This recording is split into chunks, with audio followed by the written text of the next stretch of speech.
I mean, your initial impression of Iain Moore could be that of a dour Scotsman, because he's got a lot of gravitas and he's kind of very dignified sort of chap. But actually, when you get to know him, there's such a dynamo of energy there, this bundle of humanity that just likes to connect with other people. And is engaged in his local community, is engaged transatlantically, and cares passionately about the areas of work he gets involved in, whether it be healthcare, whether it be secondary education, further education, or the arts. He gets really stuck in. Iain pioneered some innovative fundraising techniques while he was in Oregon, both in campaigning for George McGovern in the 1972 presidential campaign, and in supporting legislative efforts to address thorny problems that the state faces. He took those skills and experiences back home with him to Scotland, where he established his business to continue professional fundraising throughout Great Britain and Europe. Well, Iain was really one of the first UK fundraisers. When I met him 23 years ago, he was the person that I was sent to ask about how to be a fundraiser, and that really was because he was unique and he was trailblazing. Yeah, if you look at the sector today, you imagine that it's always been there. And I know I went to a case conference in Brighton, like over 1,000 people there, but it wasn't like that. And right at the beginning, back in 1990, when they had the first conference in Edinburgh, there were only about 60 or so people, and one of those people was Iain Moore. So Iain Moore was right there at the beginning of it, trying to do a major cultural change in this country to how people viewed fundraising for higher education. Iain has been a pioneer in persuading people to give regularly to institutions. Not just that, he's actually helped the organisations realise the value of the people and the supporters they have, find those supporters and really convince them to support the organisation's work. And I know that that is an area he really has done some pioneering activities and has changed things across sectors, and particularly in the university sector. I think the thing that Iain's given to the whole area is he has inspired confidence among academics.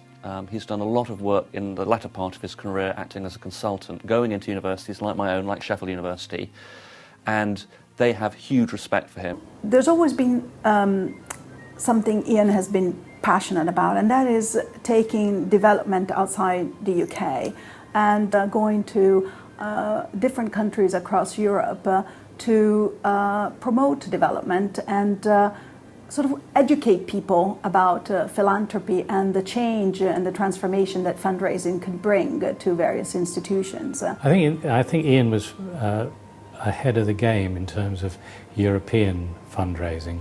I think he brought a lot of practices that were much more common in the US. He has a deep love for theatre, as do I, and I know that he was involved in creating the National Theatre for Scotland not many years ago and is closely involved with that.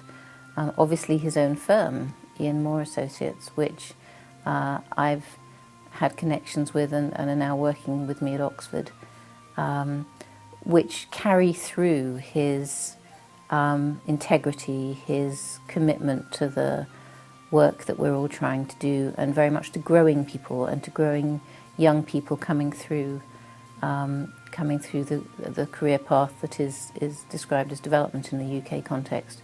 I think that the work he's done as a consultant has meant that he's been able to pass on the type of wisdom and the type of advice that he gave to me all those years ago. And I think the fact that he's so approachable and never seems to get bored with fundraising, which of course none of us do, that I think that to young fundraisers it's very important to have people like Iain Moore in the profession. Iain has a very good sense for spotting young talent.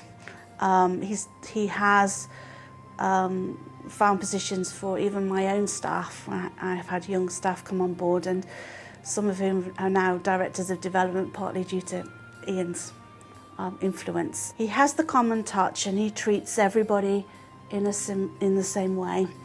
And a young person is greatly bolstered in their confidence when they talk to him. He's interested in them, he wants to nurture them, he wants to see them do well, and they can see that in him and respond to that very well, and their confidence is built and they go on to do great things. This award's a really fitting legacy for Iain because it recognises really just what he's always done, which is to recognise talent and skill and nurture it and develop it and mentor it to create the next generation of fundraisers who operate with the same set of principles that he has about integrity and actually really valuing the relationships you form and that they last over time and that they are genuine relationships with people you are fundraising with. And that's one hell of a legacy to pass on to future generations of fundraisers.